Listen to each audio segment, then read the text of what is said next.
Well, some of you may know what a raccoon is. Well, a coon. A coon is a black person who sells out his own race for another race. I don't want no trouble. Toby be good nigga for massa. Good nigga. Don't send Toby away. Toby be good field hand, boss. Good field hand, massa. That's all right, Toby. That's all right. You be a good field hand and you can stay here. Ah, Toby stay. Toby stay. Toby be good now. Toby be real good. We mostly see coons, black people who are sellouts for white people. Who would do this? Well, you'd be surprised. In this video, I want to talk about 3 fictional coons that actually affect our reality and our current day.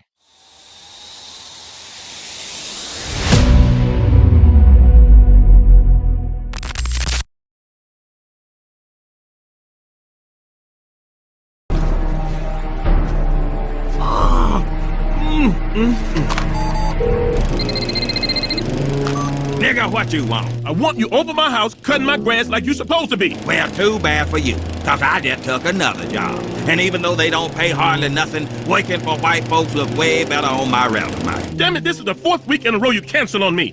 The yard looks like a jungle. Well, Tim, you 3 vine swingers should feel right at home. I'll be there when the white man don't need me no more. And let this be yet another reminder that no matter how much money you got, you still just a nigga. If you haven't watched the Boondocks, Uncle Ruckus is this racist character played by Gary Anthony Williams, great voice actor by the way, although not as good as Regina King, of course. Shout out to Regina King. Okay, first of all, don't trust them new niggas was not spiritual. We could just do a little research and look it up. I don't know, pick up a book. Boo! That movie sucked. So you're okay with him being gay? Gay? Who said he was gay? Nigga, is you crazy?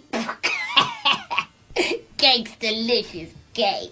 Uncle Ruckus is one of the main characters of the show that goes around saying racist rhetoric towards black people. The story of the Boondocks, Robert and his 2 grandkids, Hugh and Riley, moved to a white neighborhood where Uncle Ruckus is one of the only black people in that neighborhood. I said racist, but that doesn't really completely define Uncle Ruckus. Let's dive into his cooning.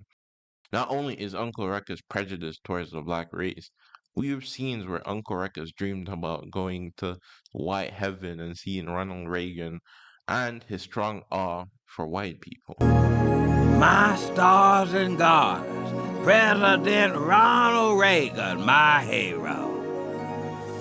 Is this heaven? Oh, not just heaven, Ruckus. White heaven.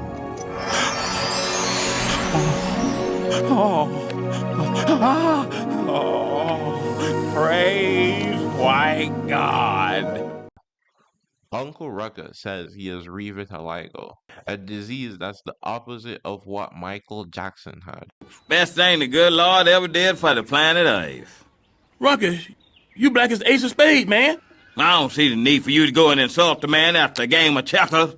We've been reminiscing all day, looking in each other's eyes, acting like we like each other. Now you gotta go ahead and remind me of my ailment. Ailment? That's right. You heard of vitiligo? Shoot, well, I got re-vitiligo. Every year my skin just seems to get blacker and darker and blacker and then more darker. It's the opposite of what Michael Jackson got. Lucky bastard. Believing he's a white man, going around praying to be whiter and using creams all day to get back his quote-unquote natural white color.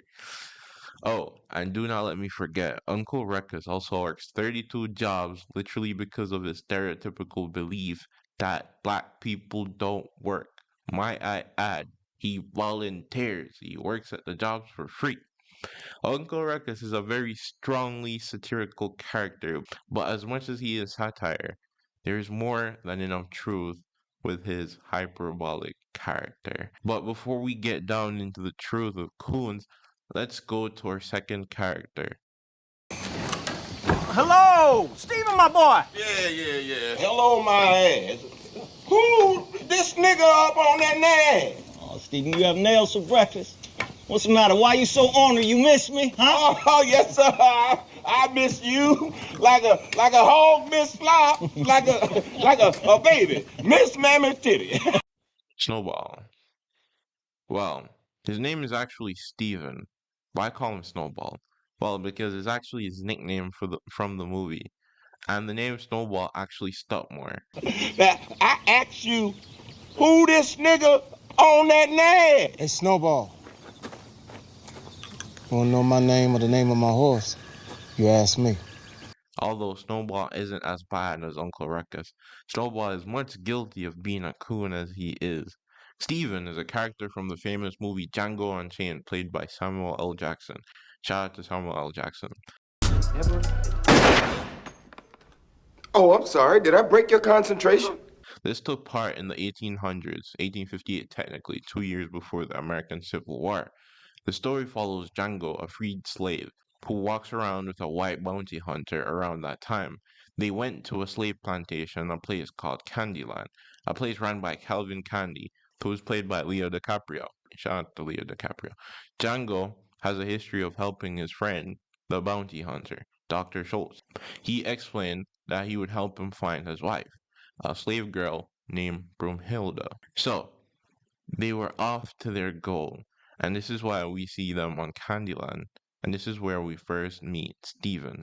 Steven is a house slave that shows a strong prejudice towards black people, and his great awe towards white people, and a greater awe towards Mr. Candy. Snowball is definitely what you would put in the category coon, a major sellout to his own people that he is surrounded by. Snowball talks about the black man in such a derogatory way, which is where we get his name, which is where he got his name Snowball.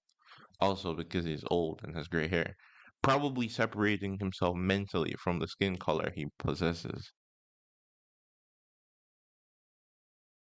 There once was an enslaved man named Josiah Henson.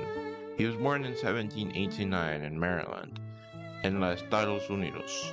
Josiah escaped through the Underground Railroad, founded a school for freed slaves in Canada, and became the real-life inspiration for. In 1852, a woman wrote a story. Her name was Harriet Beecher Stowe. The story was kind of a fictional take on this man's life. The story was loved by many, but then later throughout the years, theaters started using Harriet's story, changing the rhetoric, and making the inspired story about this man derogatory, spreading propaganda in theaters. Blackface from the 1850s to 1900s twisted the story, making the main character look like a black man who looks up to white people. The Tom is often old, physically weak, psychologically dependent on white people for approval by a Jim Crow museum. The stories portrayed the main character, the Tom, as quiet, grateful, and obedient to the white man, reinforcing that the black man is under the white man's control. Blackface are white people who perform plays and theaters portraying white people in the 19th century, painting their faces with shoe paint and by the means acting as the stereotypical black man with similar actions in their way of speech. The plays got so popular. The story by Harriet Stowe is named Uncle Tom's Cabin. The story by Blackface is called Tom's Show, and this is who black people call Uncle Tom. The sellout, the coon. Snowball, Uncle Ruckus. Earlier I mentioned how Uncle Ruckus was satirical, but this doesn't mean there isn't truth in these writings and alleged modern coons in our time period. Subscribe to the channel and like the video. I'm trying to get to 1,000 subscribers by New Year's Eve. Have you grown up around coons? Drop a story about a coon that you have in the comments. I'll be reading them.